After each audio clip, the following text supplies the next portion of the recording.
大家好，我是 Klaus。最近做了2期关于台湾主权的节目，导致小粉红骂我是台独，台独骂我是大外宣。直接原因就是这2位网友的说法，我立场反复，既不支持统一，也不支持独立，所以不客观。这种说法我们就一笔带过，不需要很长的篇幅讨论，因为我们都有常识嘛。我们在说别人不客观的时候，我们都是说你有立场，所以不客观。因为客观就是中立，中立就是没有立场。客观的定义就是不能带着立场，戴着有色眼镜去看问题。在看问题之前，你有了立场，已经选边站了，怎么能做到客观呢？所以这2位网友感受不到我的立场，是对我们频道客观性的赞美，在此表达对2位网友的感谢，也同时引出我们今天的话题，我们该如何做到真正的客观，从而避免因为自己的立场而走入极端呢？跟我们看到最后啊，谢谢。上一期节目的总结，旧金山合约的出现是为了保护中华民国，而不是剥夺了中华民国对台湾的主权，但同时也制造了台湾的主权争议，赋予了台湾人追求独立的法律依据。这是在台湾问题上对旧金山合约最客观的评价了。就像这位网友所说的，美国从以前就不希望台湾独立，是为了保护中华民国这个国号，毕竟这是打击中共执政合法性的最佳武器，尤其是在联合国常任理事国这里，可以制造争议，甚至拉下中共，符合美国利益。但是极端的台独人士不会看到最后，一听到有讲中华民国，他们就开始批判了。五毛小粉红是大一统的极端，而有些台独人士是另一个方向的极端，所以他们会同时贴标签我，这并不矛盾。因为我说他们极端，然后有人这么反驳我，没有所谓的极端台独，你会觉得极端是因为你对历史一知半解。我承认我对历史的了解不可能面面俱到，你可以从历史上找出100条、1000条依据来反驳我。你们质疑中华民国对台湾的主权，最大的依据不就是2战之后中华民国接收台湾没有正式的条约吗？对于这些人，我就问你一句，中华人民共和国是不是一个主权国家？有些人不是喜欢说黑纸白字吗？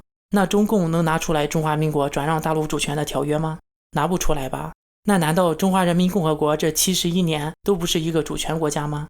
虽然我们愿意相信中共国不是一个主权国家，但是我们愿意相信的有时候不一定是事实。为什么会出现这种矛盾？就是因为有些人先入为主了，先认定了自己的立场是对的。你认定了中华民国对台湾没有主权，因为中华民国没有条约。那为什么中共国没有条约一样是主权国家？中共国是一个主权国家，这是国际社会普遍认可的。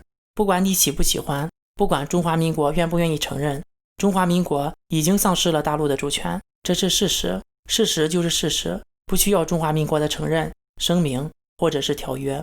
同样的，中华民国拥有台湾的主权也是事实，只是这个事实台独人士不愿意接受和承认。如果说主权一定要白纸黑字条约化，那清朝为什么可以把台湾的主权割让给日本？清朝有没有白纸黑字的证明呢？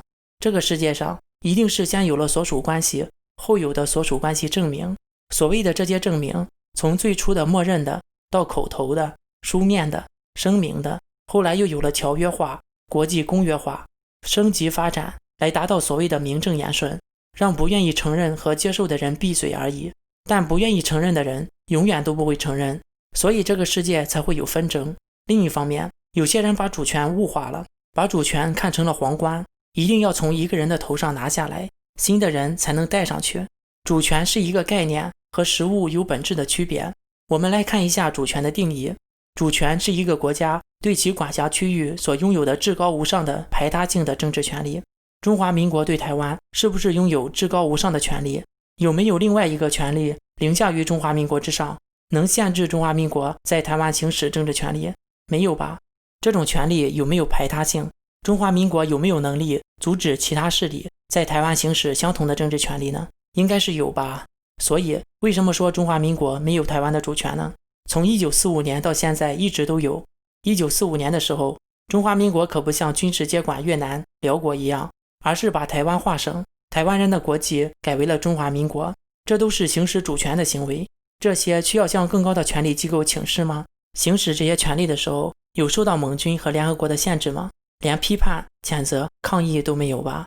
所以中华民国一直都拥有台湾的主权，这是没有疑问的。从1945年以来，中华民国一直在行使这个主权。当然行驶的过程中也没有一直都表现得很好，所以我也说过，只有台湾独立才能彻底摆脱中共拿国共内战所谓的一个中国的名义来搞统战，台湾人才能自豪地说自己是台湾人。我为什么会这么说？因为这是事实，因为这是对的，而不是因为我有支持台独的立场。但是这70多年来，台湾已经和中华民国不可分割了，中华民国和台湾已经结了婚，生了孩子，中华民国台湾，台湾属于中华民国已经是既成的事实。如果有些台独人士非要把台湾和中华民国分开，去除台湾里的中华民国元素，一听到中华民国就开始批判，甚至不顾历史背景，片面解读和篡改历史事件，只是为了把台湾改个名字，脱离现实，牺牲和平，这值得吗？你能从历史里面拿出100、10000条证据来证明台湾不属于中华民国是没有意义的。我同样也能找出一样多甚至更多的证据反驳你，但我反驳你也是没有意义的。立场只会让大家无休止的争吵下去，甚至是分裂和战争。所以对历史了解的越多，不意味着就越客观，只有在尊重现实的基础上去学习历史，才会产生正确的历史观。比如小粉红喜欢讲中国一点都不能少，这时候台湾人会反唇相讥，中国一点都不能少，但是却可以缺一大块。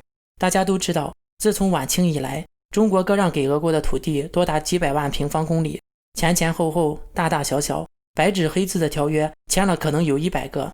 还是我一开始说过的，不想接受的人怎么样都不会接受。中国割让给俄国的外满洲地区自古以来就不属于俄国，俄国是一个欧洲国家，俄国和中国以前都不接壤的，整个西伯利亚都不属于俄国。反而远东地区，中国历史上有多个朝代统治过，满洲更是清朝起家的地方，被大清称为后花园。俄国侵占的中国领土所签订的一系列条约都是世界上公认的不平等条约，不仅之后的历届政府都不承认，就连苏联在刚建国的时候还公开发表对华宣言，要把俄国侵占的中国土地归还给中国人民。只是当时中国军阀混战，无暇顾及。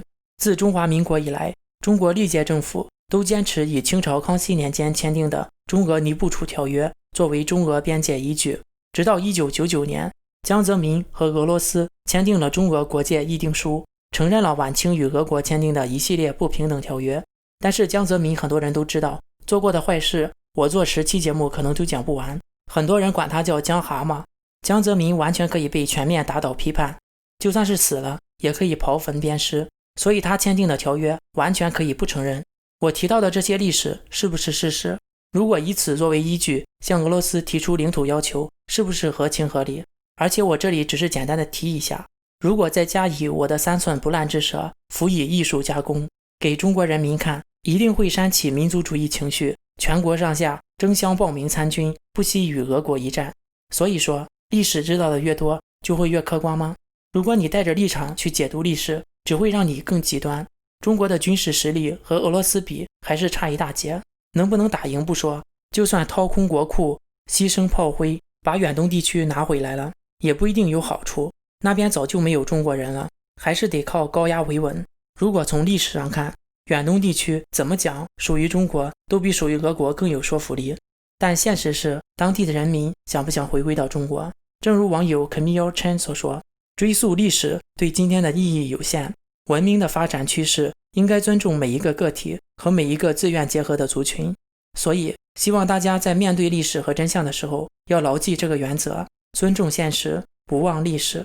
在台湾问题上，现实就是中华民国台湾已经是一个整体，不管是统派还是独派，不要在主权上在无休止无意义的争吵分裂下去。正如网友郑玉进所言，不论台湾属于谁，都不属于中共，大家求同存异，争取团结，守护和平，然后根据未来的发展，进可恢复中华，退可走向独立。好了，本次节目就到这里，我是 Klaus， 我们下次再见。